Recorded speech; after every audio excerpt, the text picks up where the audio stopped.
Imaginemos por un momento tener acceso total, pero irrestricto, al diario más íntimo del hombre más poderoso del mundo. Madre mía, la de cosas que habría ahí. Ya te digo, hablamos de alguien que tiene a su entera disposición ejércitos implacables, riquezas que, bueno, no caben en la imaginación, y el poder literal de decidir sobre la vida y la muerte de millones de personas con solo levantar un dedo. Un poder absoluto, vaya. Exacto.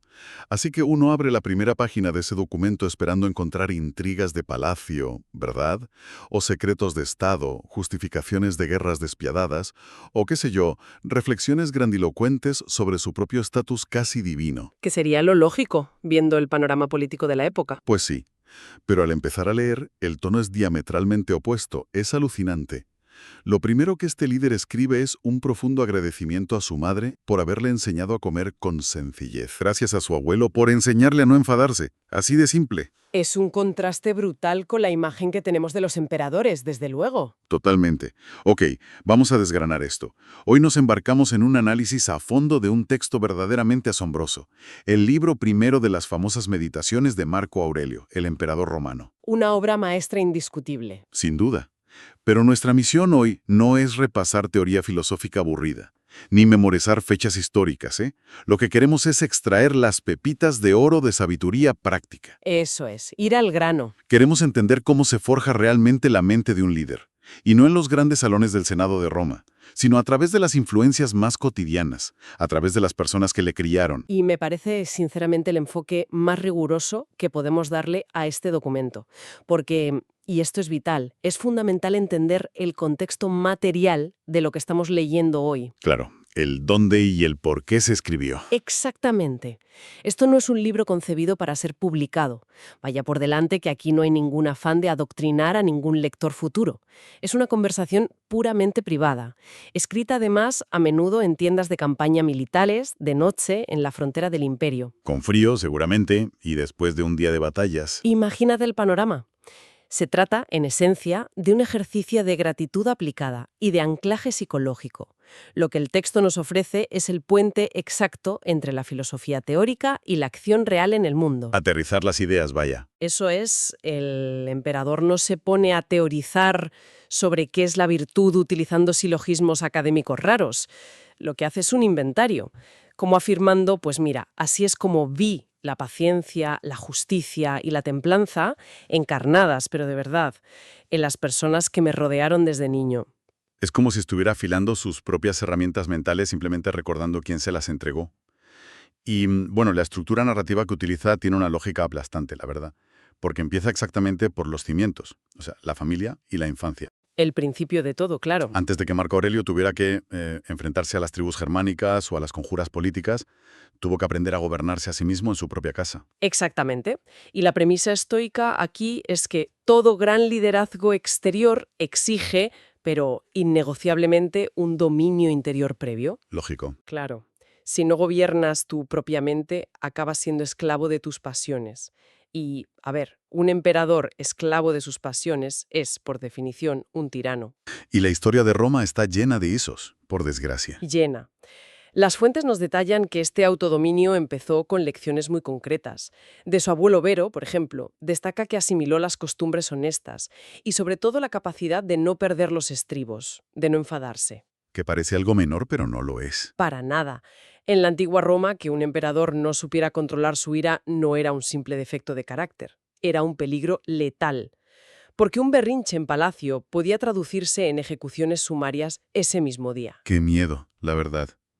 Esa contención es vital, desde luego. Pero cuando avanza en el texto y menciona a su madre, ahí la exigencia sube a un nivel que resulta, francamente, un poco desconcertante. Sí, lo de la madre tiene tela. Él explica que ella le enseñó la frugalidad, a alejarse del estilo de vida de los ricos, lo cual está muy bien y es admirable, pero luego añade que le enseñó a cortar de raíz no solo las malas acciones, sino el pensamiento mismo de hacer el mal. Ahí radica la dificultad extrema. Claro, y aquí tengo que plantear una objeción seria, porque la psicología moderna nos advierte constantemente que intentar suprimir pensamientos oscuros o negativos suele ser contraproducente. El famoso efecto rebote, ¿no? Exacto. Si te digo que no pienses en un elefante rosa, pues es lo único en lo que vas a pensar. Entonces, ¿no es esta enseñanza estoica de su madre una simple represión emocional que terminará explotando por otro lado? O sea, ¿es humanamente posible no tener pensamientos egoístas? Es una pregunta buenísima. Y de hecho, esa es una crítica muy habitual al estoicismo, pero nace de una confusión profunda entre reprimir y filtrar. A ver, explícame eso. A ver, Marco Aurelio no estaba intentando aplicarse una amnesia forzada ni negando que esos pensamientos existieran. Si conectamos esto con la imagen general del estoicismo, aquí entra en juego un concepto clave, que es la ciudadela interior. La fortaleza mental. Exacto. La mente es el único territorio sobre el que el ser humano tiene soberanía absoluta. La enseñanza de su madre no era finge que la maldad no existe, sino más bien, cuando ese pensamiento oscuro llame a la puerta de tu mente, no le invites a sentarse a la mesa. Ah, vale. No alimentarlo. Eso es. Se trata de no alimentar la toxicidad. Si uno permite que la envidia, el resentimiento o la malicia acampen y echen raíces en el diálogo interno, aunque no se actúe sobre ellos de forma inmediata, ya han corrompido el cristal a través del cual se juzga la realidad. Vale, ahora entiendo la diferencia. Es como no dejar que la semilla germine. Reconoces que está ahí en la tierra, pero le niegas el agua y el sol. Esa es una metáfora perfecta. Quien cultiva intencionadamente pensamientos destructivos, tarde o temprano se dejará arrastrar por ellos. Su madre le estaba enseñando profilaxis mental pura y dura. ¡Qué pasada! Y ese blindaje mental era absolutamente necesario para lo que vendría después, claro, porque el niño crece y empieza a ser educado por sus tutores. Los maestros de palacio. Sí. Y las lecciones que recibe de su preceptor, o su ayo, como dicen algunas de las traducciones más clásicas, parecen escritas para alguien que vive en pleno siglo XXI. O sea, le enseña a tolerar el trabajo duro, a conformarse con poco y a no entrometerse en vidas ajenas. Cero cotilleos. Cero. Pero hay un detalle que destaca por encima del resto, y es que le prohíbe tajantemente tomar partido en los juegos públicos. Le dice que no sea de los prasinos ni de los venecianos. Un tema muy serio en la época. Para dar un poco de contexto histórico a quien nos escucha, en Roma existían facciones de carreras de carros, principalmente los verdes, que eran los prasinos, y los azules, los venecianos. Como los equipos de fútbol de hoy, más o menos. Bueno, peor, porque esto no era una simple afición deportiva de ir el domingo al estadio. Eran bandas superorganizadas que generaban una polarización brutal en la sociedad romana, provocando disturbios que a veces quemaban barrios enteros. Era el equivalente histórico a la polarización tóxica que vemos hoy en las redes sociales o al tribalismo político más extremo. Partido por un equipo de cuadrigas. No es solo una cuestión de decoro o de mantener la compostura aristocrática. Se trata, y esto es clave, de la conservación de la atención. De la atención. Sí, la atención y la energía mental de un líder son sus recursos más valiosos, son su verdadera moneda de cambio. Y claro, el chisme o el tribalismo devoran ese capital en segundos. Absolutamente. Tomar partido ciego por una facción o prestar oídos a los cotilleos de la corte, algo que también le prohíbe el preceptor, por cierto, son auténticos agujeros negros de energía. Son distracciones emocionales diseñadas para secuestrar el intelecto. Te consumen vivo. Al aprender a no dejarse arrastrar por bandos irracionales o por rumores sin verificar, Marco Aurelio estaba protegiendo su objetividad. Un líder que se alinea con una turba enfurecida pierde la capacidad de ver el panorama completo y, por tanto, pierde la capacidad de emitir juicios justos. Es que tiene toda la lógica del mundo. Entonces, recapitulando, tenemos a un joven con un escudo cognitivo muy sólido. Ha aprendido a frenar su ira, a no regodearse en pensamientos oscuros, gracias a su madre, y a conservar su energía mental evitando polémicas estériles y chismes. Un alumno aventajado, desde luego. Ese dominio interno está clarísimo. Pero, y este es un pero gigante, un emperador no puede vivir aislado en una cueva meditando en silencio. Ya le gustaría a él, seguro. Seguramente. Pero tiene que salir al mundo real. Tiene que presidir un senado lleno de conspiradores, tratar con generales súper ambiciosos, ciudadanos quejumbrosos y diplomáticos extranjeros. Entonces, ¿cómo se interactúa con una sociedad llena de personas que son profundamente imperfectas, irritantes o directamente ignorantes, sin que esa ciudadela interior se derrumbe por la simple frustración? Pues mira, ese es exactamente el salto cualitativo de la sección que estamos analizando ahora mismo. Pasamos del control personal puro a la gestión social. Aquí es donde se pone realmente interesante la cosa. Así es. Las meditaciones nos revelan que Marco Aurelio observó con lupa la pedagogía de sus maestros y aprendió a relacionarse desactivando por completo su propio ego. La meta no era imponer su brillante intelecto, sino lograr una convivencia funcional. Y el ejemplo más brillante de esto, a mi juicio, viene de Alejandro el Gramático. Este hombre era, como su nombre indica, un experto en lenguaje. Un erudito de la época. Exacto. Según las fuentes, Alejandro le entregó a Marco Aurelio una técnica maestra para corregir a los demás. O sea, cuando alguien cometía un error gramatical flagrante, pronunciaba mal una palabra o usaba un término vulgar en la corte, Alejandro jamás le reprendía en público. Cero humillaciones. Cero. No fruncía el ceño ni le humillaba señalando su ignorancia delante de todos. Lo que hacía era responder a la idea de la persona introduciendo de manera súper sutil la palabra correcta en su propia frase. Es una maravilla. Actuaba como si estuviera simplemente confirmando el mensaje o continuando el debate, pero centrándose exclusivamente en el fondo y no en la forma. Es una táctica de una inteligencia social extraordinaria, la verdad, porque comprende a la perfección cómo funciona la mente humana cuando se siente atacada o cuestionada. Claro, nadie reacciona bien a eso. Nadie. Si analizamos el mecanismo psicológico aquí, lo que Alejandro hacía era evitar lo que hoy llamaríamos el secuestro de la amígdala. Ah, el instinto este de lucha-huida, ¿no? Exacto, el instinto más primitivo. Cuando corriges a alguien de forma brusca o altanera, su cerebro lo interpreta inmediatamente como una amenaza a su estatus o a su ego. Su amígdala se encoge, se ponen a la defensiva y dejan instantáneamente de escuchar la lógica de lo que les estás diciendo. Su único objetivo a partir de ahí pasa a ser defenderse o atacar de vuelta. Bloqueo total de la comunicación. Eso es, al utilizar la confirmación sutil, Alejandro, el gramático, lograba que la corrección se absorbiera de manera inconsciente, pasaba completamente por debajo del radar del ego. Es que es la antítesis absoluta de esa actitud que solemos ver en Internet del típico poli de la gramática. Uf, totalmente. Esos abundan. Esa persona que busca el error ajeno no para mejorar la comunicación, no nos engañemos, sino para erigirse moral o intelectualmente por encima del otro. Alejandro corregía sin que el interlocutor sintiera el aguijón de la corrección. Lo fascinante aquí es que el objetivo de un líder estoico no es ganar debates menores ni colgarse medallitas de superioridad intelectual. El objetivo final es mantener la armonía de la comunidad y asegurar que la información fluya correctamente. Si humillas a tu entorno por tonterías, nadie se atreverá nunca a darte malas noticias. Y un emperador necesita saber las malas noticias. Más que nadie. Y siguiendo esta línea de priorizar la relación sobre el orgullo propio, vemos las lecciones de Rústico y Catulo. De ellos aprendió a reconciliarse fácilmente con aquellos que le habían ofendido, en el mismo instante, y esto es clave, en que mostraran la más mínima disposición a volver al redil. Y aquí me surge otra duda enorme. ¿Por qué perdonar tan rápido a quien te ha ofendido? ¿No corre uno el riesgo de convertirse en un felpudo? O sea, de que la gente perciba esa facilidad para reconciliarse como una señal de debilidad que pueden explotar a su antojo. Pues podría parecerlo, sí. Desde una perspectiva moderna, que está muy centrada en el rencor como un mecanismo de defensa válido, pero para un estoico, guardar rencor es, literalmente, darle un alquiler gratuito en tu mente a la persona que te ha ofendido. Ocupar espacio en el disco duro. Exacto. El resentimiento exige un gasto de energía continuo y agotador. Perdonar rápidamente cuando hay intención genuina de arreglar las cosas no es debilidad bajo ningún concepto. Es una decisión puramente pragmática para limpiar el sistema operativo de emociones inútiles y seguir adelante con cosas más importantes. Es una cuestión de eficiencia emocional pura. Y me fascina que esa misma paciencia la aplicara con sus amigos íntimos. Él dice que de estos maestros aprendió a soportar estoicamente las quejas de sus amistades, incluso cuando esas quejas eran irracionales o no tenían ningún fundamento lógico. Hay que tener mucha paciencia para eso. Ya te digo.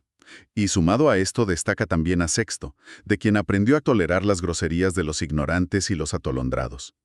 Sexto tenía la capacidad, según cuenta, de adaptarse a todo tipo de personas, generando un afecto natural sin caer jamás en la adulación barata. Y esa distinción final que haces es precisamente la que responde a tu duda sobre ser un felpudo.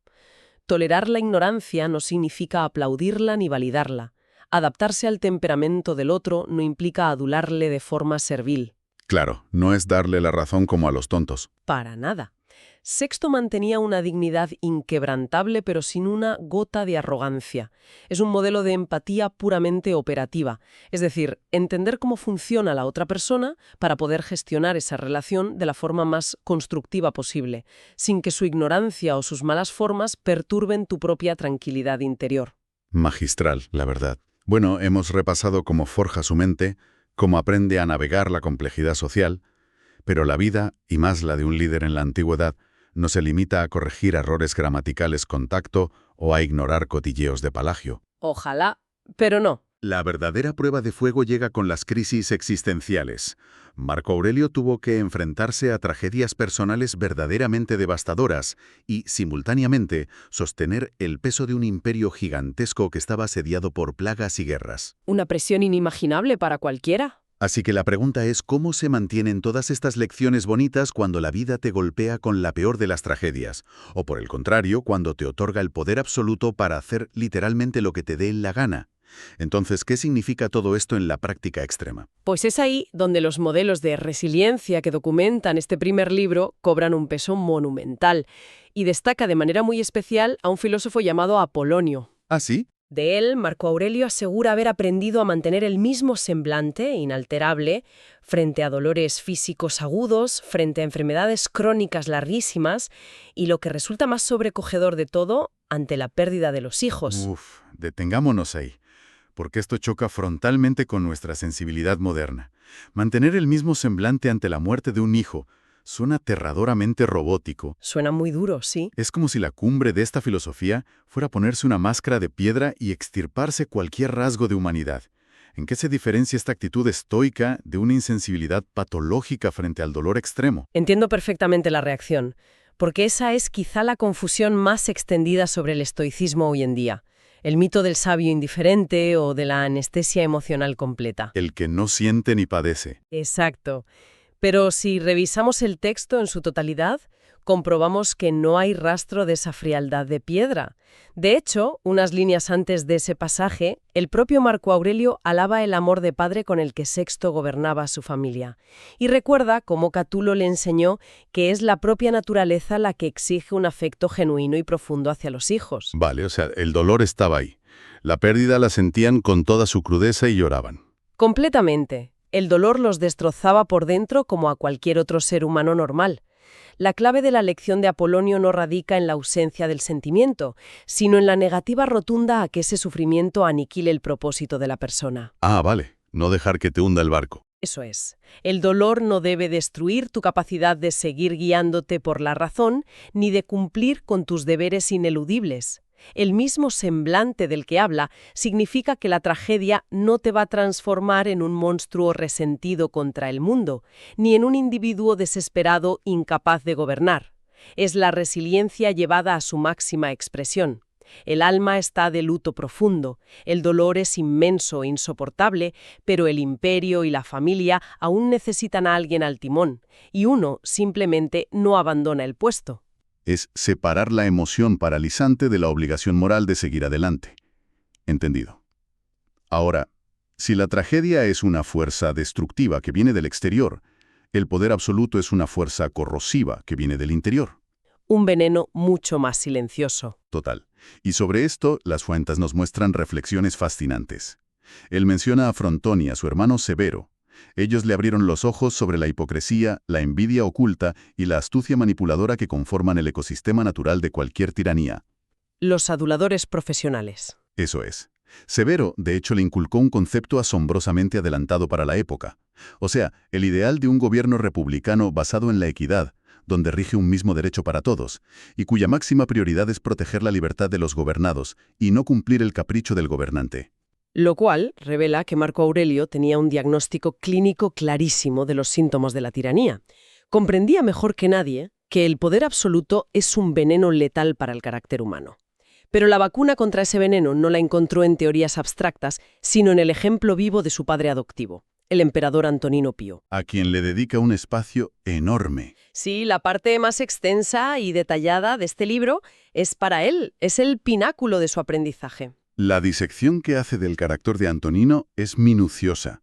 Es casi quirúrgica. Subraya, por ejemplo, su absoluto desprecio por la gloria popular y su rechazo frontal a la adulación. O sea, Antonino no gobernaba buscando el aplauso constante de la grada. Y hay un rasgo que me parece la definición de confianza genuina en un líder, ¿Cuál dirías que es? que cedía el paso a los expertos sin el menor asomo de envidia. O sea, si en la corte había alguien más brillante en jurisprudencia, o más elocuente en la oratoria, o más sabio en las costumbres, el emperador no intentaba eclipsarlos para demostrar que él era el que mandaba. Al revés, les otorgaba el espacio y los recursos para que destacaran. Es que ese rasgo revela la ausencia total de esa inseguridad crónica que suele afectar a los tiranos. Un líder débil y narcisista purga a los talentosos por miedo a que le hagan sombra. Un líder sólido, como Antonino, entiende que el talento de sus subordinados no es una amenaza personal, sino un activo gigantesco para el Estado. Un recurso a explotar para el bien común. Y observó otros muchos detalles cotidianos. Cuenta que Antonino no malgastaba el tesoro en proyectos arquitectónicos megalómanos, de estos de dejar su nombre grabado en la piedra para la eternidad. No exigía ropajes suntuosos e incluso usaba túnicas tejidas en las aldeas cercanas a sus fincas. Frugalidad pura. Sí, atendía las necesidades del vasto imperio con una gestión implacable, pero sin importarle en absoluto si los cortesanos le tachaban de ser poco espléndido o aburrido. Y todo ejecutado, como dice el propio texto, despacio y sin turbación. Y esto nos lleva a una comparación que Marco Aurelio hace casi al final y que encapsula el ideal de equilibrio perfecto. Compara a su padre adoptivo nada menos que con Sócrates. ¿Palabras mayores? Ya lo creo. Específicamente en su relación con los bienes materiales. Dice que ambos tenían la rara habilidad de abstenerse y gozar por igual. Ah, sí, esto es interesantísimo. Es decir, que cuando había abundancia de lujos o comodidades, los disfrutaban con total naturalidad, ¿no? Sin falsa modestia ni sentimiento de culpa. Exacto. Pero cuando esos bienes escaseaban, por la razón que fuera, no daban la menor muestra de echarlos de menos, no se quejaban. Esto me recuerda mucho a la metáfora de alquilar un coche de lujo para el fin de semana. Desarrollemos esa metáfora, me gusta. Ilustra perfectamente la visión estoica de la fortuna. A ver, si uno alquila un coche deportivo increíble un viernes, pues el fin de semana disfruta de la velocidad, de los asientos de cuero, del sonido del motor, lo aprovecha al máximo, vaya. Como debe ser. Claro, pero cuando llega el lunes y tiene que devolver las llaves en la agencia, no se tira al suelo a llorar amargamente en plan «ay, me han quitado mi coche», porque desde el principio sabía que el coche no era suyo, solo lo tenía en préstamo unos días. Magnífico ejemplo. Del mismo modo, el estoico entiende que la riqueza, el estatus y hasta la salud son un préstamo temporal de la vida. Se disfrutan cuando están, por supuesto, pero no definen la identidad de uno. No te apegas a ellos. Exacto. Es la verdadera soberanía sobre la propia existencia. No eres esclavo de la abundancia, desarrollando una dependencia enfermiza de los lujos, pero tampoco eres esclavo de la carencia, amargándote si te toca vivir con lo justo. Esa actitud vital ante la riqueza, sumada a la frugalidad que aprendió de su madre, el control de la ira de su abuelo y la empatía estratégica de sus tutores, formaron la amalgama de un carácter invencible. Capaz de soportarlo todo. Todo. Capaz de soportar plagas mortales que diezmaron Roma, traiciones de generales súper cercanos y décadas enteras de guerras fronterizas, sin perder la cordura ni la humanidad. Lo cual nos deja una conclusión bastante diáfana sobre el propósito real de las meditaciones. Para Marco Aurelio, la filosofía no era una gimnasia mental para deslumbrar en los banquetes con palabras cultas. Él mismo cierra el texto agradeciendo explícitamente no haber caído en las redes de los sofistas ni haber perdido su valioso tiempo resolviendo acertijos lógicos sobre el origen del universo. Porque para él la filosofía era un manual de supervivencia operativa. Y la principal conclusión de este primer libro es que la virtud no se adquiere descifrando pergaminos antiguos en una biblioteca, sino por contagio directo. Por ósmosis casi. Eso es, se asimila observando cómo un gramático corrige sin herir el orgullo del otro, o viendo a un emperador todopoderoso vestir con ropas sencillas de aldea y negarse a alimentar su propio ego. La excelencia del carácter se moldea observando a las personas adecuadas en tu entorno. Es una visión profundamente pragmática del aprendizaje humano. Y bueno, con esto llegamos al final de este recorrido por unas fuentes históricas que resultan asombrosamente contemporáneas. Parecen escritas ayer. Totalmente atemporales. Pero antes de despedirnos, queremos dejar una idea flotando en el aire. Un pequeño experimento mental para quien nos escucha, basado en lo que acabamos de explorar. Si esta misma noche, en un rato de silencio, uno se sentara frente a una hoja en blanco a escribir su propio libro primero, ¿a quién incluiría en esa lista de gratitud? Qué buen ejercicio. ¿Verdad? ¿Quiénes son esas personas que, no mediante sermones teóricos, sino con sus acciones diarias, te enseñaron a tener paciencia, a frenar el ego o a resistir en los peores momentos? Y, girando el foco hacia uno mismo que escuece más, si entendemos que la virtud se enseña por imitación y observando estrictamente los comportamientos y reacciones que tenemos cada día en casa o en el trabajo, vale la pena preguntarse qué lección práctica estamos modelando nosotros ahora mismo para las personas que nos observan. Una pregunta para quedarse pensando un buen rato. Desde luego. Al final del día, seamos conscientes o no, todos somos el Alejandro, el Sexto o el Antonino en la vida de alguien más. Muchas gracias por acompañarnos en este análisis a fondo. Hasta la próxima.